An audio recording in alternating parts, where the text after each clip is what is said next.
when I'm talking about primitive reflexes and being integrated, if your child's reflexes are retained, that does not mean that their brain is broken or that something is wrong. Okay. We need to really, the only thing that gets broken and fixed is a bone. Other than that, there's a lot of things that we can be doing to help to support our children. And that is an important distinction to remember, is that we want to be supporting their function, but not necessarily that we need to be fixing them.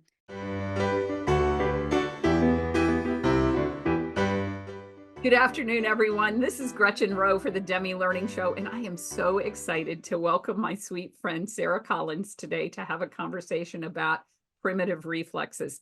I have been looking for someone to have this conversation with for over 2 years. So when I met Sarah back in February up in Pennsylvania, I knew it was a divine opportunity. And it's taken us till now to make it happen, but I'm so excited to welcome her here today. In just a moment, I'm going to let Sarah introduce herself. I just want to say that we're having this conversation today because this is information that is important to you as your journey with your students. So let's begin. Sarah, will you tell our audience about you? I sure will. Well, thank you for having me, first of all. And yes, I agree. When we met in February and you and I were like, you're coming into my sessions and I was into yours and we're having conversations back and forth, like so much of what we do overlaps. And I love that so much. So yes, I am Sarah Collins. I'm an occupational therapist. I'm also a fellow homeschool mom. We started homeschooling back in 2016 and it was primarily because the timing of a move. And we said, we'll just give this a little try. And then here we are. And my daughter is now a sophomore in high school and we have no plans of ever changing our homeschooling journey. And I think part of that also has to do with my son, who is my second born, Caleb. He is now 13 and is doing absolutely beautifully, but has even this conversation that we're talking about today of primitive reflexes. Not only am I coming at this from an occupational therapist perspective, but also as a parent perspective, because it's something that we've lived through and worked through in my own home. So you're going to hear from both sides of this, OT, homeschool mom, and also kind of recognize within that there is somewhat of a tension within this topic. It is very heady. It is very, no pun intended. Actually, I kind of do now that I said it. I'm like, yeah, it was. But because there is so much neuroscience, that I want to go in and touch on pieces of that. But I know what really matters to you is, how does this affect my child and what do I do about it? So I'm going to try to touch on both, not be too much on one side and too much on the other, but knowing that we don't have that much time to get through everything. So we're going to pledge forward or move forward and plunge forward. Maybe, I don't know, that's the word I was looking for, but really knowing that there is going to be a little bit of both of those things. Right. And this is like drinking from a fire hose. When Yeah. I said I was looking for someone to have this conversation with, this was important in my homeschool journey for one of my children. And so I have a very personal invested interest in making this available. And I think Sarah and I connected in a conversation with another homeschool mom when I asked the question, does your student have retained primitive reflexes? And Sarah looked at me and I looked at her, and all of a sudden we that moment. So now we're bringing that moment to you all. So Absolutely. This is not going to be the end all conversation. No. This is the beginning of the conversation. And perhaps we'll have Sarah back to dig a little bit deeper sometime later this year. I do want to make sure that we are answering the questions of what are primitive reflexes, why are they potentially retained, and how would you know as a parent? And then what do you do as a parent? So we're going to try to go through all of those again, briefly, but enough to give you a little bit of a background. So again, these are the questions that I'm going to try to answer as we go through. So we're going to start with what exactly are primitive reflexes. So again, this requires a little bit of brain neuroanatomy.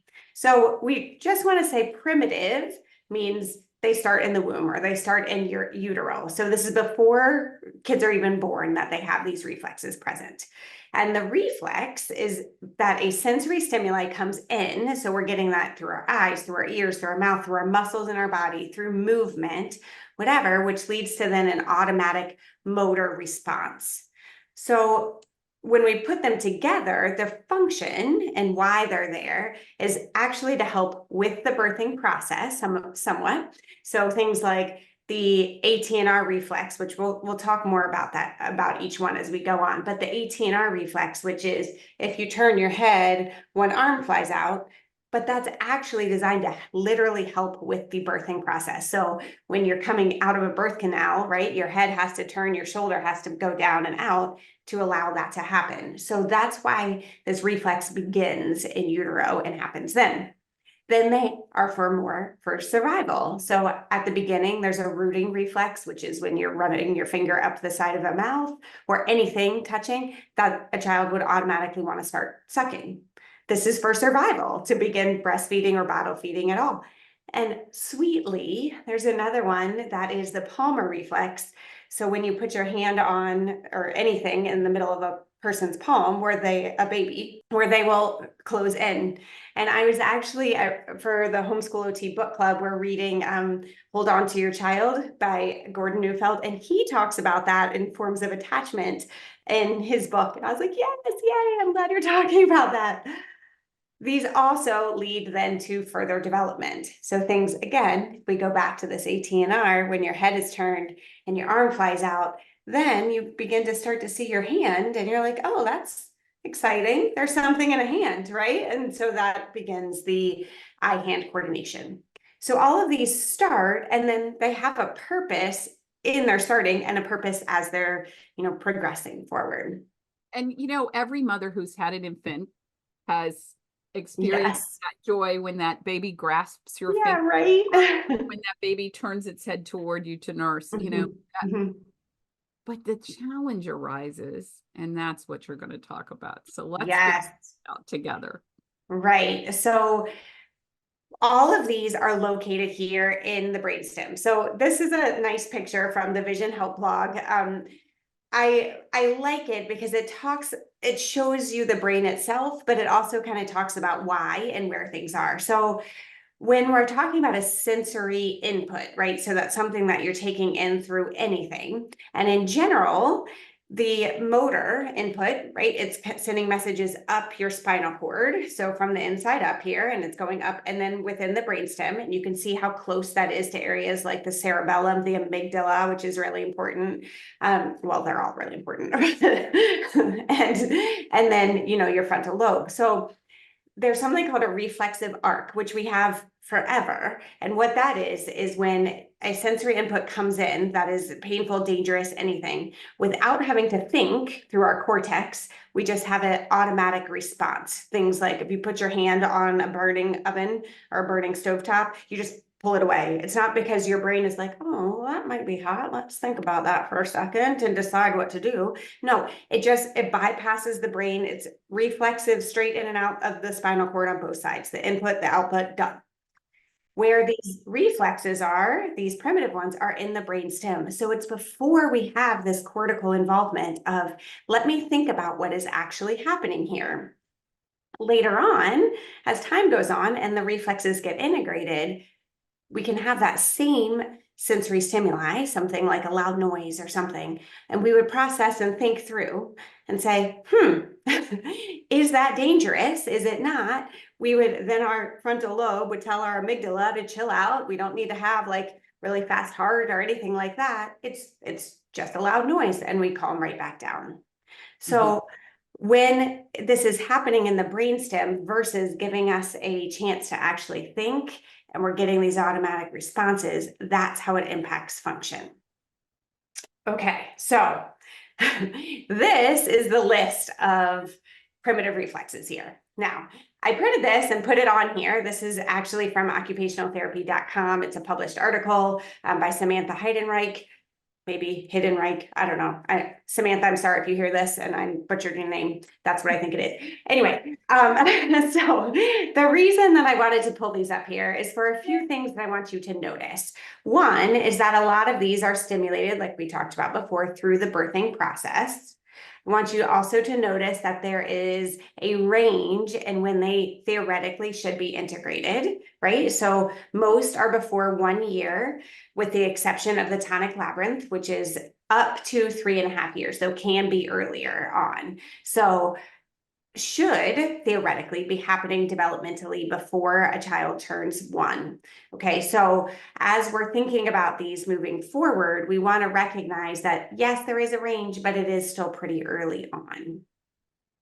Right. It's like that same range, Sarah, that we say children learn to crawl somewhere between 7 and 18 months. I mean, Right. learn to walk between 7 and Yeah. 18 months, but then we say all 5-year-olds should be learning to read. And Yeah. part of the reason we're having this conversation is because every child is different. Right. And that's a very important thing to be remembering as we're going through this. When I'm talking about primitive reflexes and being integrated, if your child's reflexes are retained, that does not mean that their brain is broken or that something is wrong. Okay. We need to really, the only thing that gets broken and fixed is a bone. Other than that, there's a lot of things that we can be doing to help to support our children. And that is an important distinction to remember, is that we want to be supporting their function, but not necessarily that we need to be fixing them. If we are thinking about retention, though, what is happening is that reflex arcs that I talked about, that's within either the brainstem or the spinal cord, it stays in place. It can often look more subtle within children. So, I've talked a lot about the ATNR, where you turn your head and your arm flies out. It doesn't necessarily happen in that whoa, huge thing as children get older, but you can still see it in different ways. So when we test for reflexes, I put it, based on positions that we put the children in or adults in, we can see this, it happen. We provide the stimuli and then we can see the motor response. And because we are avoiding that cortical influence, right, and that development, because it's here in the brainstem, then that can affect children's development within lots of different things. And we're going to talk about that as we go on. So if we know what they are, then why are they retained in some children? Well, we know potential causes. We do not know a 100%. And this is why I want to back up and stop for 1 second, because I've mentioned that my son had primitive reflexes retained. Now, when I graduated with my master's of science in occupational therapy, it was back in 2008 when I graduated. And I vividly remember going into, during school, going into the daycare at VCU. I went to MCV, Medical College of Virginia. Which is part of Virginia Commonwealth University. I remember going into like the daycare there, and we were testing all these kids' reflexes so that we could see them in essence, but we did not know about them being retained, and we did not know what would really be happening and how that would influence development.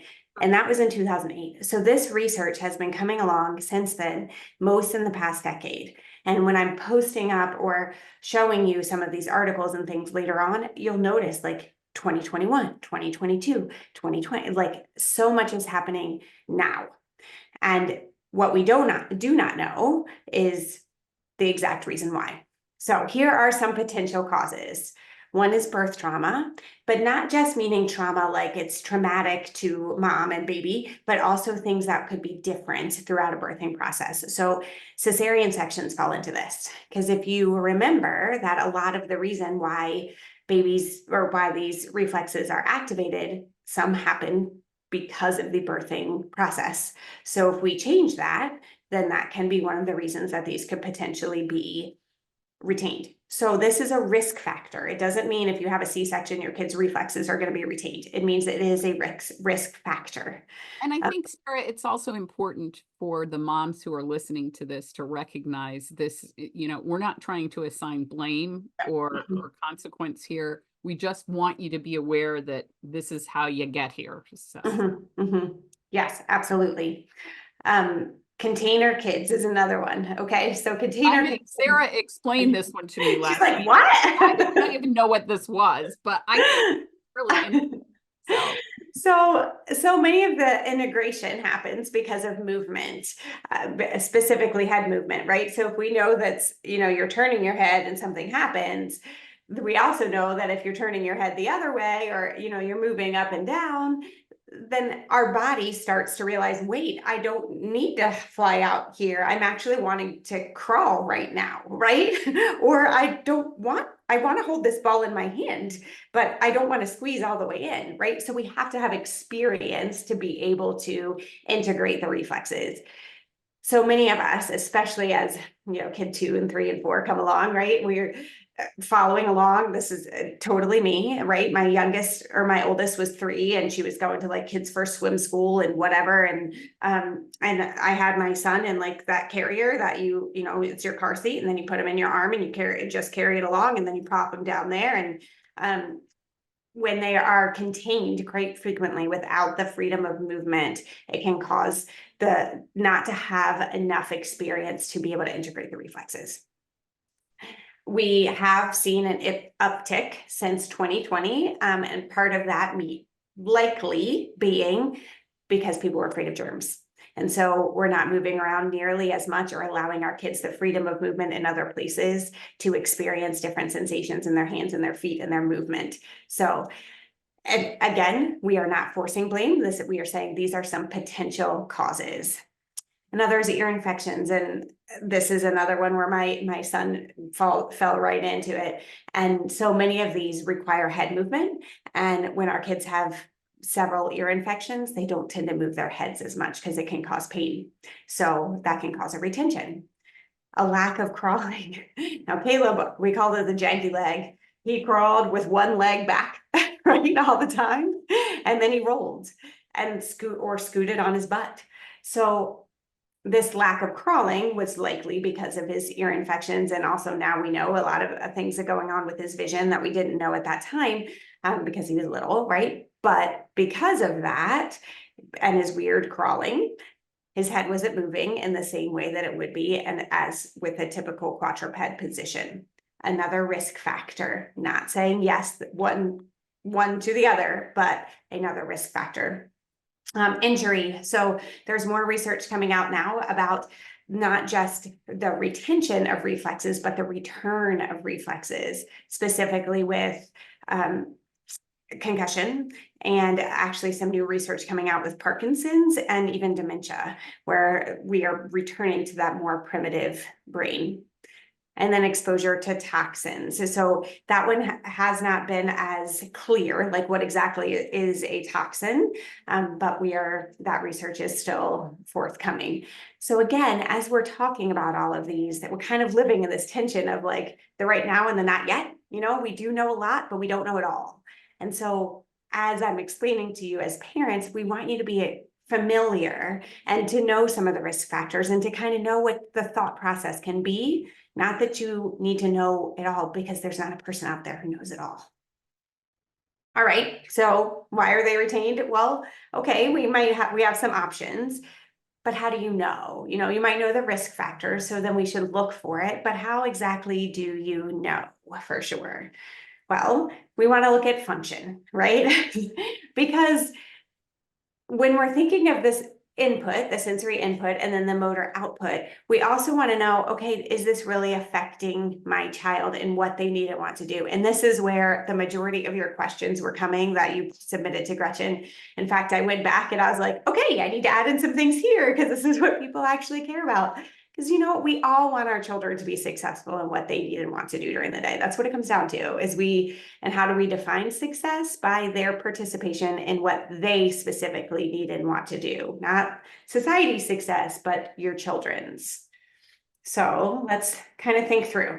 Now, I can't go into every single one of them because of time, but I do want to explain a little bit about the Moro and hope that it'll kind of help to understand some of this. So the Moro is when you would drop your child back as a baby, or they would have a really loud noise or something. You would hear a so it's a sharp intake of breath, and then their arms would fly out specifically like this. And if you guys have little ones at home, you should do it. Just try it. They won't remember. It'll be fine. It's a natural reflex, right? It's also why a lot of times they would wake up in the middle of the night with that startle. And so people would, swaddling to help hold our babies together so that startle reflex does not wake them up in the middle of the night. So If it is retained, or like when it's present, right, then we have this stimulus, which can be a loud noise, or, scary something coming in your face, or, a motor drop back, something like that. So you've got the stimulus, and then you have that motor reaction, which is the arms and the deep inhale. It also starts a reaction within the body where we release adrenaline and cortisol towards the brain. So if it's integrated, what happens is that, again, that stimulus comes and the body does start to prepare by having some adrenaline, cortisol. The heart rate kind of speeds up a little bit. Eyes can start to dilate. Breathing goes faster. But then the amygdala kicks in. Your frontal lobe is like, chill, relax. We activate, we activate our sympathetic nervous system. We calm back down our parasympathetic and re-regulate our bodies so that we recognize, no, this wasn't an emergency, just a knock at the door, not a big thing. Right. So that's what it should look like theoretically as an integrated brain. When it is retained or stays, we get this hyperarousal quite frequently. So if you think about, if you're constantly with a faster heart rate, adrenaline and cortisol go into the brain continuously, we even see things like increased histamine responses, allergies, right? Car sickness, because of these chemicals going to the brain all the time. We can see excessive anxiety, decreased memory or ability to learn, because if you are in this hyper state, hyper aroused, how can you focus and have the attention to be able to take in information? You can, but it's harder. We also see the hypersensitivity to different types of sensory input. Could be kiddos who are really struggling with different types of clothes or different visual stimuli. This is why OTs know a lot about this, because we deal with this frequently with kids. Again, we want you to be able to participate in what you need and want to do. And if you're in a hyper aroused state, it's really hard to participate in some of those things. So that's kind of what it can look like. Now, again, you can see the same chart, but now I put it up over here on the right side so that you can see there's a lot of signs to see, yep, this means that it's retained. Now, I don't expect you to be able to regurgitate all of this information, right? But I want you to know that it's out there and that there are charts that can help. There are podcasts that can help. There's me that can help. There's lots of resources that are out there to really break down and say, okay, we've got this input and the motor output. What is that doing to our children to affect them? It can affect things like, so I wanted to talk about ADLs, like that's our function here, our ADLs. So bedwetting, especially at night, well, when you're bedwetting or at nighttime, but can be a sign of the spinal gland. That is when it's triggered by moving your fingers up and down either side of the back. So that can cause bedwetting. Sequencing, interestingly. So when you think about motor planning, we always think about there are three different things, right? You have to come up with an idea, then you act on it, and then you have to evaluate and say how things went. So all of these that continuously or should be influencing our motor planning also have a lot to do with sequencing. So if we have to think about, all right, I need to get dressed first, I have to put this over my head. Next, I put my arm through, might pull it down. What button? I need to hold this with one hand and then move into the other, right? So that sequencing can be, if that is a struggle or motor planning is a struggle, that can be a sign that the TLR is still there. Fatigue, we talked about the Moro already, and how that histamine response. So that can affect our ability to do our ADLs, our brushing our teeth, that low stamina, core strength, things like that. Sensitive to specific clothing could be the Moro, could also be the spinal gland. So again, this is where we would test to see specifically, or screen to see if I give you this stimulus, does the motor response automatically happen? If so, how is that affecting your function? Sure. And that makes such a tremendous amount of difference, because sometimes as parents, we have a child who seems hypersensitive to their environment. They are reacting out of bounds of what we think is normal, and Mhm. we don't know how to Mhm. define this. So Yep. understanding that this could be part of that process is huge. And one of the beginning pieces of it, so if we think about this as primitive reflexes, if we're working on neurodevelopment, right? So together, your cognitive system, right? We have to start at a certain level to be able to build upon it. So this can be one of the very first things. If we're trying to bypass, we're gonna be fighting it over and over. Like if these reflexes are still here and we're trying to do all of this higher level thinking, how we're going to keep being stuck, basically. So we talked a little bit about the sequencing already, and I knew that piece of it, but then I was like, what else? How else would this be influenced, or language development would be influenced by primitive reflex retention? So when it was talking about the motor patterns that are required for speech. So a few different things. One, we practiced a lot of that. We have to get past the rooting reflex, right? So if that's still there, then the actual movement of the mouth is inhibited. Also, things like bringing stuff to your mouth. If that ATNR is still present and your arm is here, right? You're not bringing something to your mouth nearly as frequently. And that tactile stimulation helps with that motor, the actual movement, or oh my goodness, oral motor development. And also the motor patterns themselves. So the cerebellum is a different part of the brain, also in the back, but not the brainstem, which helps to coordinate the fluidity of motor patterns. So if we're getting this automatic response and we are not developing the cerebellum at the same pace, that affects the motor patterns of speech. The auditory processing, which also, we have to hear speech to be able to know what the words mean and then be able to speak them. And that can be affected if the Moro is still present, because the startle reflex, if we're hearing things that are coming in and we're scared, and then we're, again, heart rate up, cortisol going. The one other functional piece that was asked about before, so I wanted to make sure it was in here, is reading and writing. I work with a vision therapist here, and I live in Phoenixville, Pennsylvania, and I work with a vision therapist. In fact, you can hear her on the OT is In podcast. It was, I think, about a month ago. I don't remember the exact episode, but she came on and spoke, and I run a primitive reflex clinic with her, because what she has noticed is if she's working with children whose eyes are not separating from their head, so that visual scanning that we need, without the primitive reflexes, it takes her so much longer to get through any of these, the visual scanning, the convergence disorder. She can't get to that level when the primitive reflexes are still there. Interesting. So, so this really obviously affects your reading and your writing. The ocular motor skills themselves could be impacted if the TLR is there, the ATNR. Sitting, if we want to sit down to read, to hold some attention, yeah, we have the spinal galant, which is when you have anything near your spine and it makes you want to move and twist and get out. How on earth are you going to sit in your chair when the back of the chair is bothering you or the clothing is bothering you? You can't, right? It really affects your attention.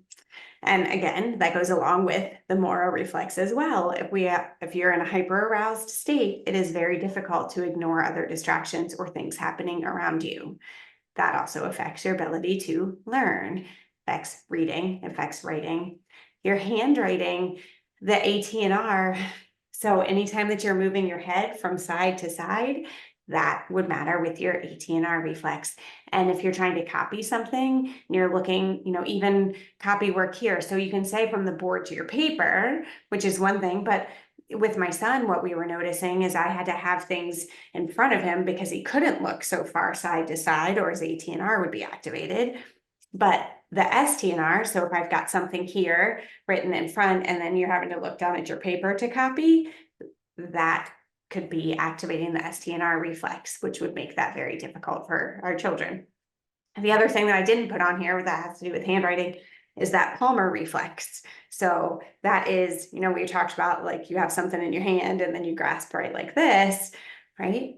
If that reflex is still there, it's really hard to hold your pencil in this manner. You might get a lot of this. So if these are things that you see in your children, then we should look towards screening for the reflexes. So what does that look like? Right? Well, again, it's that sensory stimuli, which then gives us that motor response. So what we do, if you have these reflexes, then we do the opposite. So I'm going to stop here actually for a second, because this would be how we help to get rid of them. How we screen for them is that we don't do the opposite. We provide that sensory stimuli and we look to see if the motor response is there. Now, you can do this through a lot of different ways. You can do that through a functional neurologist can look, an occupational therapist can screen, can look, should be part of an occupational therapy evaluation. Some pediatricians do, especially with babies, although this, like we said, this research is new, and so there's not always that every pediatrician will do it as children get older. Most developmental optometrists do it. I told you I do a vision clinic here in Phoenixville, Pennsylvania, but I just talked to another one here recently who called me because she heard I was doing this work and she was like, wait, we need this here too. Some chiropractors do. Also, there's a whole lot of videos and things that you can find on good old Google, right? If you look up, how do I check to see if my child has the Moro Reflex? You can watch a video on it. How can I check to see if my child has the 18R reflex? You can watch a video on it. So because it's not hard, because what we want to see is here's your sensory stimuli. What's the motor response? You can see them. When I do these screenings for people, it takes me about 15 minutes at the most to be able to check and see here. So it is very important when you are going to people to help, like if you want a person to help you to find them, which I will never downplay the importance of building your team. I forever say that homeschooling is not alone schooling. I know that there are so many parents who are like, I'm going to figure this out and I'm going to figure this out and I'm going to figure this out. And I think that is absolutely commendable and fantastic. I also want you to remember that you are still in charge when you are building another team or adding people to your team. I So love that you have said that because I think sometimes when we take a homeschool journey, we think it's a journey by ourselves, and yeah, it really it's not. shouldn't be. No. It should be a collaborative effort between the people we surround ourselves with Yes. and our own intuition. So I think it's important to make sure that we're assessing our intuition in the process. Is something not feeling right here? Then you need to dig deeper. Yes, absolutely. And I will tell you, we did this for my own child, right? As we talked through what was going on with my son. Now, I did not recognize primitive reflexes at the beginning because, like I said before, that was not something that was covered, and it only recognized them in babies. The retention information was not there yet.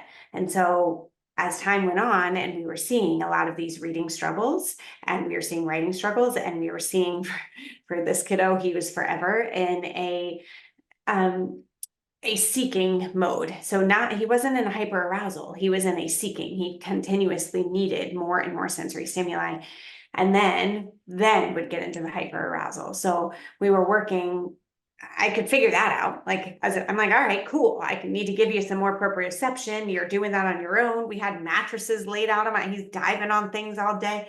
Great. But I didn't recognize the retained primitive reflexes until I started doing my own research here.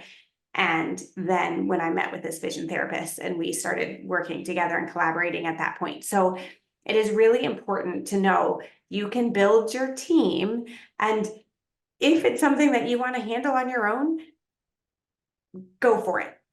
Absolutely. There's so many resources out there. If you want to build your team, it's also important to ask, what research do you know? Why would you think it's this? Ask the why. That's okay. It's important to question. Well, I say ask questions is different than questioning, right? My husband says that to my kids all the time. He's like, are you asking me a question or are you questioning me? Forever feel free to ask a question. That's what we should be doing with the people who are on our team. I also would recommend that you look for people who are going to start with the play and exercise first. And we're going to talk a little bit about that.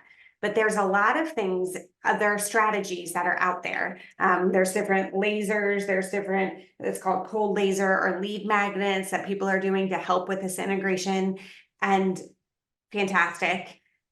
But we can start with the exercise and with play to try that first. I just met with a family on Monday and I was talking to them and she said, well, I don't want to go into more like what she was actually the state or anything like that, but she was saying that they were evaluated and someone told her it would cost them $7,000 to have to work with them on getting their reflexes integrated. And I said, the sure. cheap German in me is going, no, wait a minute.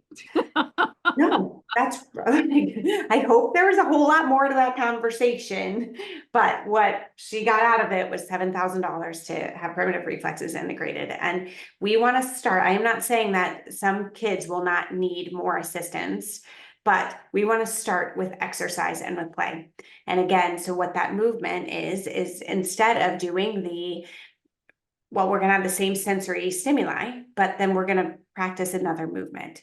So for the Moro reflex, what that would be is instead of being here, right, then we're going to do the opposite movement. And again, we can look at this through Google. There's a million, or YouTube, a million videos out there of what are the primitive reflex exercises. So there was a person who sent in the question that was like, do you know what do we do if we feel really overwhelmed by having to add all of these extra things to the day, especially with exercises and things like that? So Coquille McDonald, she is doing fantastic work. She has put out books for every single primitive reflex. And they're called integrating primitive reflexes through play. And she has lots of different ways that you can set up your environment, lots of different activities that you can do so that you're playing with your child, but specifically working on integrating these reflexes. She is coming to the OTs in podcast. I think, Gretchen, when you and I talked before, I was like, I want to get a hold of her to get her on this podcast. And it was literally You finally got a hold of her. Yep, Yeah, next day. And I was like, yes. So, because I want her to talk about her work because it is beautiful and fantastic to just have some guidance and some play with our children and how we can work with them without having to be like, okay, well, now it's time for this exercise. And now I need you to do this. And now I need you to do this. You know what? You guys know your kids. Now for my son, he's a hockey player. He's exercise oriented. That's his jam. So I could tell him that we're going to do this starfish now is what it's called to integrate the Moro reflex. He's like, cool, so great, but you know your kid. And so if doing it by specific exercise works for your child, have at it. If not, then these books are really, really great. They're free on Kindle. And they're really, I think one of the important things for us to also set for the audience is if you see overreaction in your child, it doesn't necessarily mean that this is the answer, but don't assume the ship has sailed because you have a teenager who is overreacting. I want parents to be able to understand that you can integrate these things regardless of their age. Absolutely. Absolutely. We're just too late. Yeah. So my son was 8 when we started his reflex integration. And what the research is showing is that for most children, if you are very specific with those exercises, within 30 days is when you're going to get some integration. Now, what happens then is that, okay, so that we're not stuck in this reflexive arc, but our brain here has not been, our cortical brain, so has not been working in the same manner for this amount of time. So it still takes time for the brain then to start thinking of different patterns. So like the sequencing, if we've got our TLR integrated, fantastic. Now we can start to focus more on sequencing of what comes first, what comes second, what comes third. But it's not like, oh, magically after 30 days, boom, I'm getting dressed. And now I can tell you like how to do long division, right? Right. Well, and I think that's an important thing to recognize is we're not talking about waving a magic wand here and ta-da, everything is easy. That's not the point. but we Right. do want to make the journey easier where we can. I have a question for you from Kathleen. She says, is this something DMI, dynamic movement intervention, addresses through therapy? Not familiar with what she's asking, so I'm just tossing it at you. I'm not familiar with that program with DMI. I'm not sure. I know that, so I did put up here a few within the homeschool world. The Equip program, I know that she really works on it. Carol Brown, she's also fantastic. We've had several conversations about specifically about primitive reflexes, but she kind of works through primitive reflexes, therapeutic listening, which again, on the OTSN program, I just had advanced brain technologies come and talk about what that is. And then kind of working through from there starts more, inner hemisphere, cross hemisphere work. Diane Kraft, Gretchen, you're the one who told me, Diane Kraft really of, some of the work that you've done with her. I met Diane Kraft years and years ago when I was looking to help a child who needed some integration. And Diane was instrumental in helping me do that. And then when I came to work for Demme Learning allowed me to get my certification through Diane. So this is why I'm familiar with some of this information. But I also think it's important to recognize there are resources out there. This is evolving as you and I are speaking. So there are resources out there that we're not even aware of yet that parents need to do some digging. You Yeah. need to be a student of making this process work for your child. So Brain Connects Therapy, I know, is another one that really works through starting with primitive reflexes, because again, like a lot of times this is our starting point. That doesn't mean this is our ending point, right? It's our starting point. So they start by working with primitive reflexes and then moving through some other strategies to help again with cognitive development. So within our therapy world, most occupational therapists should know at this point about primitive reflexes.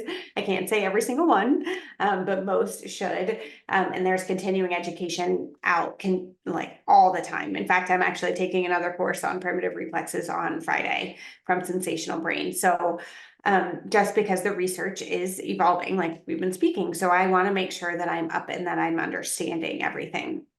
When I work with families, frequently I provide the resources for, okay, so here's, so that you're not having to search Google and search YouTube and do all of these things, but yet you're building your team so that then I could do the research for you, right? And then let you help to implement it. I do not, as an occupational therapist, work specifically with children anymore. What I do is work with you as the parent, as kind of understanding the why, and then providing the resources and recommendations to be able to figure out how to work this into your homeschool day for sure. It's important if you're saying, hey, I think, yeah, that I'm seeing all of these things happening for my children. I've looked at that chart that you gave, Sarah. And again, we're going to put this in the show notes, that chart, but I'm seeing every single one of those things. And I think my child has all of these reflexes. So am I going to spend 9 hours a day doing exercises? No, you're not. no. You for sure are not. What we do is typically start with one, and then as we get proficient with that exercise, then we move on to adding in others. But each one is like 2 or 3 minutes. It's not a long, we're not doing the starfish all day long, where we're having our arms out here and we're bringing them in, but we're doing it for 2 or 3 minutes. So once you again get proficient, then you move on to the next one and add that in, and so that your repertoire is not crazy and overwhelming to you or to your child, because that's not helpful. Absolutely. It is not. And I think the other thing that's really important here is we are choosing to take a homeschool path because we didn't want what a public, private, parochial education was going to provide for us. So here we have the latitude to engage in a way that's different from what a public, private, parochial experience would provide for us. Right. So it's up to us to figure out how did we make this work within our environment to make learning easier for our kids. Right. Right. So what we did in our family is my son is an early riser, and so he would come downstairs. We would start our day with a few, typically with the, we started with the starfish, and he still had even the Palmer grasp. In fact, I put it in my Instagram, it's homeschool OT. I put up a picture today of his, you could see it. I ran a pen across his hand. I think I took the video when he was 7 or 8. I think it was 8. But I ran a pin across and you can see his fingers coming up like this right away, reflexive. And so we started, with the exercises specifically for those two, because for him, handwriting was what was handwriting and reading. It was the way that it really affected his day. And that's what he was motivated for, because other kids around him were reading. In fact, there was a club that you had to read the rules. It was in our neighborhood. You had to read the rules or you couldn't come in. And he couldn't read the rules. And so they were like, you can't be in the club. So for him, he was like, well, I better figure out how to read. And it's really hard to figure out how to read when your eyes do not separate from your head. And it's really hard to learn to write when your hand is stuck around your pen because you have this reflex there. So with that being said, what works for in my home may not work in yours. You may not have an early riser who is so motivated by, by exercises themselves. That's where some of those other things, the books that of how to integrate through play may be really helpful for you. Absolutely. So I think in summary, I threw so much information out at you, and I'm hoping that you got pieces of, okay, so here's where it is in the brain. I understand a little bit about that. I know a little bit about why. What do I do? Where do I start? And then we can progress from here, knowing that you are supported. So in summary, all babies are born with these reflexes. They should integrate to allow for higher level thinking. But if they don't, then we've got some of this retention, which can really affect functioning. So we want to assess them using those movements and then support using the resources around, within the homeschool world, other resources that you find on the internet or whatever.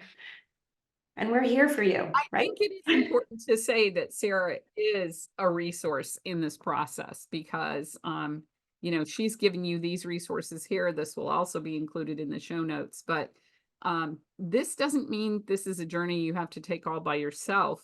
And Correct. sometimes having someone like Sarah to come alongside you can help you figure out what is really important in the process of having that conversation. We don't have to do all the things all at once. Right. Sarah's here to help you parse your priorities to figure out That's what's my the favorite part. priority and how to get that Right. done. And then sometimes this is a little bit like a domino effect. If you can Yeah. figure out what the biggest challenge is and you can get that out of the way, you'd be amazed at the things that will fall in behind that as well. Yeah, for sure. So if these are the most primitive, then what comes next and what comes next and what comes next? And how can we help to, to progress and make sure that we know, like, again, all of our kids, they are developing at their own rate and it's at that, their own pace. That doesn't mean that we can't support them in that to help.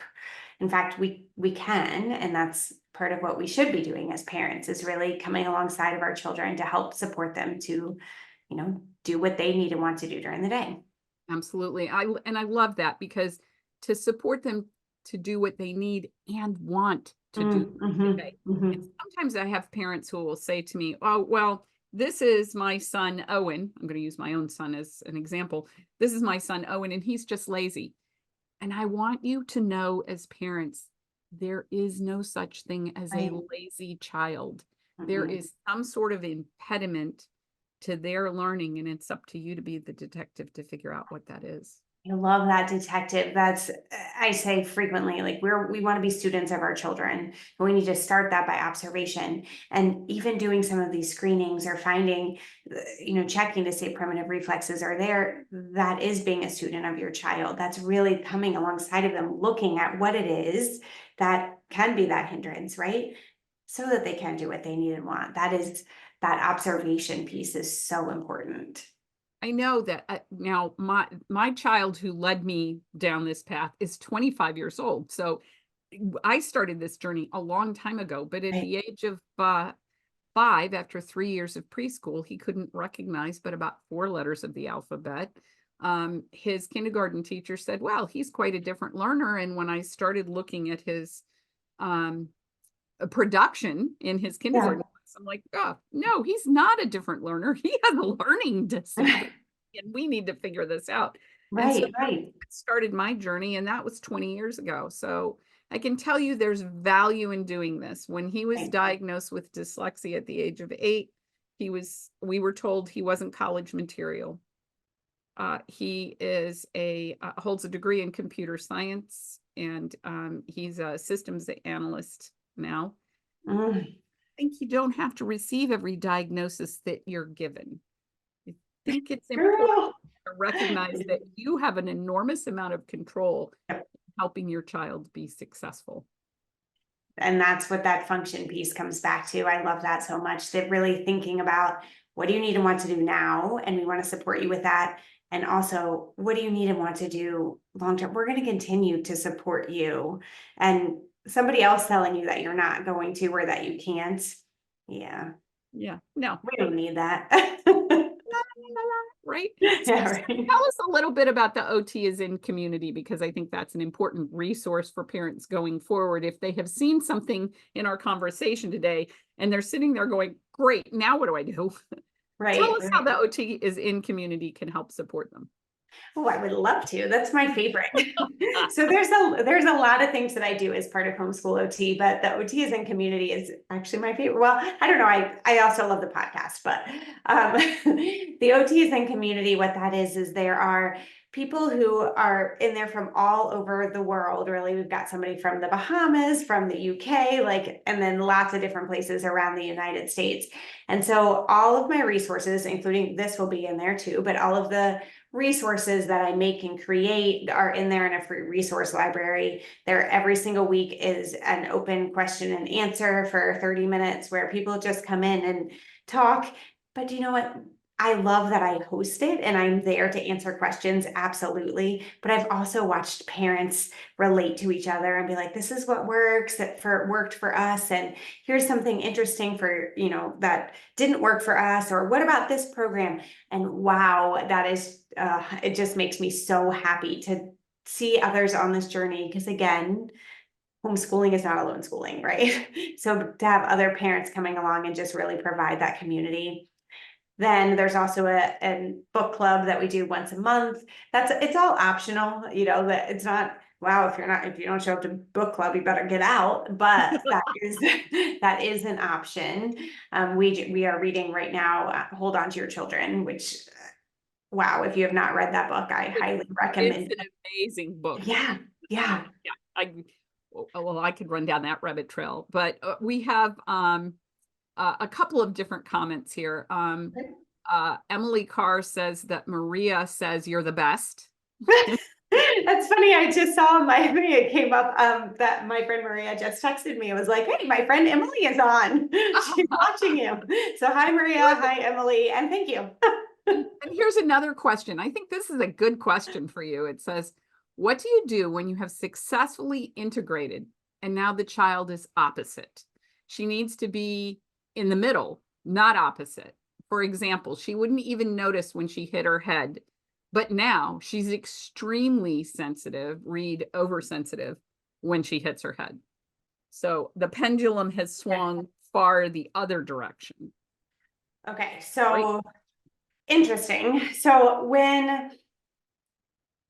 that actually, it kind of points me to hyperarousal, which is interesting to me. So what I would do is go see an OT or work on a sensory profile would be coming next. So when we are focused or we're talking to somebody, right, back and forth, or engaged in any activity, right, we are what we call the zone of optimal alertness. So that means that we need to be in this zone so that you're taking in information and you're processing it and integrating it. It's another integration, right? All that word really means is that our brain is organizing it. So when we say these reflexes are integrated, it's because our brain is able to organize all that stimuli, and then we're able to have the response that we need and want. So some kids, it takes a long time to get up into that zone, which it sounds like that's where she was before, where she needed so much stimuli and maybe even wasn't seeking it out, but it took a long time to get in there. There are some kids that once they're in that zone, then, you're I don't know, something, your brother comes in or you hit your head and, brother screaming, clicking this pin, whatever, things are happening. And then you fly out of that zone through the roof and you're hyper aroused, you get overstimulated, we've got a meltdown or a breakdown. So what we want to help to teach her to do is the strategies to get into that zone and to either make our zone bigger, which would be oftentimes working with an OT. Sometimes it is with primitive reflex integration, although it sounds like you've already done that. So then we need to work on some other things neurologically, because again, as soon as these reflexes are integrated, it doesn't mean that the rest of the brain is like, cool, I'm on board, right? We have to work through the development here. So a therapist who either knows it's called NDT, which would be neurodevelopmental therapy, or could be an occupational therapist who's working on sensory processing, or could be that you are adding in throughout your day what we call a sensory diet, meaning that we are providing a lot of that input that is calming throughout the day. So I'm hoping that answered that question. And mom will let us know if we're not on target here. But I think the other thing that would be helpful to know is how long ago did the integration occur? Because the longer you are from the integration, the more smooth it is. If you've just finished the integration process, it's a little bumpy. I know it was when we did that with my child, but I think it's also good to remember there can be other factors. Right. One of my children was born a drama queen. She's old enough not to be a drama queen. She embraces that definitely. And so sometimes it's hard to sort issue from personality. Right. But if the personality is impeding success academically, emotionally, developmentally, then we want to be able to figure out what exactly is happening here. And I think it makes a tremendous amount of difference.